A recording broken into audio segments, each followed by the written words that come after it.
Саламатсыңар жолдоштор. Бүгүн 29 май 2024 жыл Кыргызстан Бишкек. Автоэлектрика выездной боюнча инструменттеримди көрсөтөйүн деп чечтим. Мына бул жерде бизде 94 персона ключтар, обычный накидной ключтар, компрессометр, магниттер аргандай, оттиш отверткалар, мына мондай топливный насосты текшерген, давленияны текшерген ушундай нерсем бар. Кабель трекер, короткий замыкание, бүт баарын аябай жакшы текшерет. Эң жакшы помощник. Бул жерде мындай ички отверткалар, часовой, мондай эндоскопум бар. Бул жерде муну телефонго подключать этип, камера менен труднодоступный жерлерди көрөсүң. Мондай мультиметр, ушкасы менен обязательно 2-3 зажигалка алып жүрөм. Анткени могуларды баягы проводторду бири-бирине кошкондо ушулар менен прижимка кылам. Мондай мультиметрдин 2 түрү, бирөө запаска, бир жагы ички, бир жагы коңураак.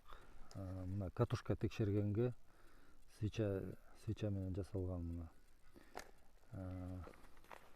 Бул панель чечкенге мындай отверткалар. Паяльник, мындай самодельный отверткалар, метчиктер, щетка, бул болсо линейка. Анан мондай jump стартер бар. Бул powerbank сыяктуу да болуп иштейт. Машиненин аккумулятору отуруп калганда фонари менен. Бул жерде стетоскоп, машиненин двигателин угасың, кулаңа тыңшап врачтай болуп. Бул болсо прикуриватель, мындай дымогенератор жасап алгам өзүмө. Мындай тамеки менен иштейт. Бул головкалар түрлөрү. Так. Бул жерде болсо шпаргалкалар. Англис тилинде монтажный блоктун предохранительдерин, релелерди караганда бул бүт электросхеманы окуганда керек этет, мунун баары тең.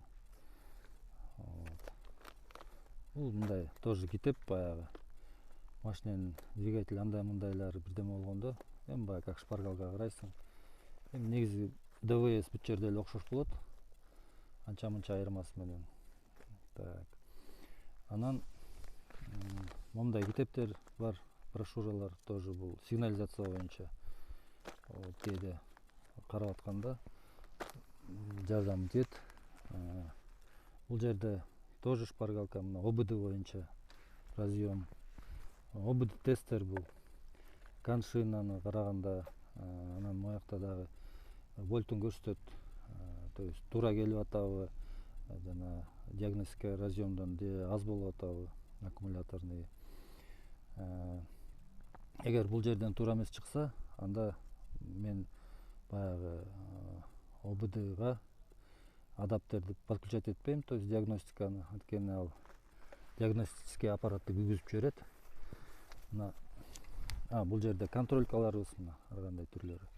Анан мына бул ЛМК,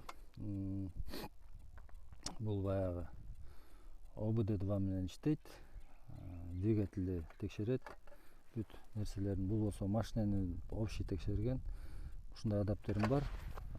Телефон менен иштейт. Атайын өзүнүн телефону мына бул жерде. Мына лаунчтун эле программасы жазылган. X-Pro 5 431. Так, мына как профессиональный оборудование деп саналат. Бирок бул лаунчтан арзаныраак турат. Бирок функциялары ошондой эле. Полностью диагностика жасайт. Адаптация, калибровка бүт баарын жасайт. Бул жерде сумкамда ар кандай майда чүйдөлөр бар. Реле, дагы бир нерселерди кошконго. Эми булар обычный эле эмелерим. Шуруптарым, выдышка, карп, биякта предохранительдер майда чүйдө, мындай шприцтин баягы иголкалары, шприцтин өздөрү, блокнот, ручка, так дагы мондай самодельный нерсем бар. Бул баягы стартер деп атышат эткенде, помощник жок болсо муну подключать этесиң, өзүң эле күйгүзө бересиң. Мындай интернеттен жасап алгам. Анан плюс минустарды текшергенде обязательно могу через предохранитель текшерем. Анткени мисалы бир жерден короткий замыкание болуп текшерип атканда эметсе, моторчик машиненики аман калат дагы, бул предохранительде күйөт, кайра алмаштырып иштей бересиң. Ушундайдан экөөнү жасап алгам. Мондай контролькабыз бар. Бул деген катушка зажигания, баягы слабый вольт, ошону текшергенге. Эми профессионалдар билет муну. Так, лобный фонарик, мондай контролька. Анан дагы анча-мынча кымбат инструменттеримден мына мондай осциллограф бар. Муну мен эми кез эле колдоном. Бул баягы коленвалдын датчигин, распредвалдын датчигин текшергенге. Двухканальный. Вот. Тоже баягы аябай керек этет, эгер машина сложный бир жеринен болсо. То есть бул уже баягы сложный диагностикага кирет. Так, дагы эмнени көрсөтпөй калдым. Азыр бир сыйра карайын да. Так. Ну, вроде бы баарын эле көрсөттүм, ушу жерде болгон нерселерди. Мына ушундай нерсе мен диагностикага чыгам. Анан силерде дагы эми ушунун баягы анча-мынчасы болсо чыксаңар болот. Бирок ушундагы көбөйтүп алсаңар абдан жакшы. Эми баарыңарга ийгилик. Көрүшкөнчө сак саламатта. Пока.